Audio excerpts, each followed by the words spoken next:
Astros leading the Kansas City Royals.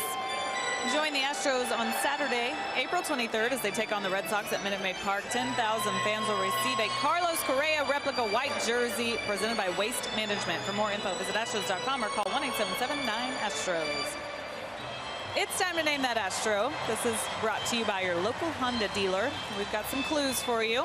He was once traded for a prospect who became an actor best known for Gilmore Girls, and he hit for the cycle in both leagues. Tweet us who you think this Astro is, and we will tell you who it is later in the broadcast. Guys, up to you.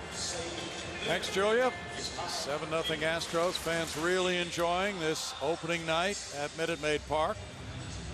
43,332 the paid attendance. Some Altuve fans. A lot of Colin McHugh fans enjoying his work tonight as the Astros come up now in the home 7th against Chen-Min Wong.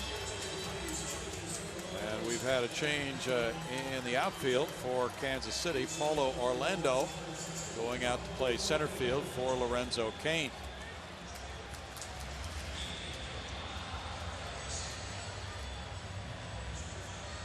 As the Astros bat here in the 7th, it's White, Gomez, and Tucker due up. The starter Chris Young went 4 2/3, allowing 9 hits and 6 runs, walking 2 and fanning 4. The Astros getting a 2-run first-inning homer from Colby Rasmus after an RBI single from Correa. Then they put 3 more runs on the board in the 4th inning. Castro with an RBI triple. Altuve drove in a run with a single, and Valbuena had doubled in a run. Drew Butera is in the game as well, and he's doing the catching with Orlando in center field as a couple of changes have been made here by Ned Yost in this 7-0 game. There's Butera taking over for Salvador Perez. White lines one into the left field corner, and the great White is off and running again. Into second base. Here's the throw. It's offline. He dives in with a double. 2 for 4 tonight. They have to start calling him White Lightning with all the rockets he's firing all over the field. Turned on that pitch. Just another youngster with a lot of enthusiasm and talent.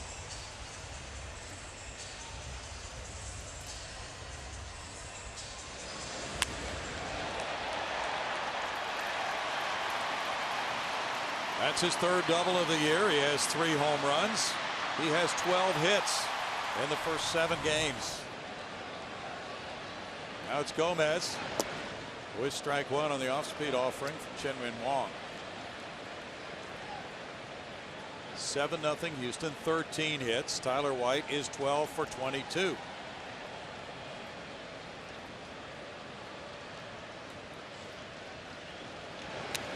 Well, after you've come home, Blummer, from a road trip like he had, with 10 hits in 6 games, hitting .556, 3 homers, 9 runs batted in. Of course, you want to have this kind of game in the opener, but after a week like that, it's tough to continue that string, isn't it?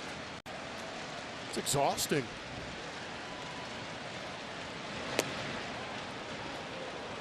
It is tough, but he's in such a good situation, in such a good spot.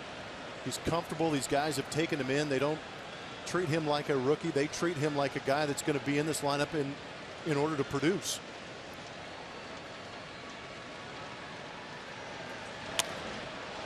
Out into right center field. Here's Paulo Orlando, and the right fielder gets there. Fuentes for the catch. 1 out. Colin McHugh had a great evening. 7 shutout. Was locating all 3 pitches and actually had a couple different breaking balls to come after these Royals with. Seen the cutter up in the zone. We've seen the fastball down in the zone. Getting a big ground ball right here. Fielding his position on a rare 3-6-1 double play. That was absolutely filthy right there, but a big pop out with the bases loaded. Gets him out of there with that shutout outing to back up what was a really rough outing before this. Preston Tucker is 0 for 1 with a pair of walks. There's strike 1 to Preston. Looking at the changes made by Ned Yost and thinking of the Royals schedule. Paulo Orlando's had 8 at-bats so far in the first week of the season. Backup catcher Butera has not had any playing time at all. They've had this downtime. And they had a game, a day off, a game and 2 days off. So you can understand Ned Yost wanting to get 2 of these players into a 7-0 ball game to give them just a few repetitions, a few innings. Plummer. Yeah, and that's one thing. I played for Bruce Bochy for a couple years out there in San Diego, and that's one thing I appreciated about Bruce Bochy is that he understood situations for those guys that were on the bench, and he knew that in some of these blowouts, even though it is in April, you can give them a couple ABs late in the ball game like this just to get their timing back a little bit.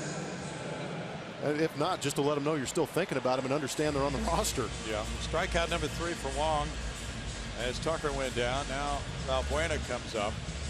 Well, because you've been through a spring, and any player has, of getting a lot of playing time. And now you're into a regular season with days off, more than you've had in the spring. If you're a bench player who's been playing a lot in spring training, now the at-bats are really dwindling, and so this is a way to try to remedy that problem, right? Yeah, that's absolutely true. That is, I mean, you hit the nail on the head by saying in spring training you get plenty of at-bats to get your timing down and get those reps to make you feel comfortable, and then you completely shut it down, understand your role. But when the opportunity arises, it probably does not rise too often for these Kansas City Royals where they get blown out a little bit. Ned Yost realizing that, gets those guys in there, get the blood pumping, see some pitches. Min Wong was injured running the bases right here at Minute Maid Park as a Yankee. 2 balls and a strike. He has certainly worked hard to get back into the big leagues.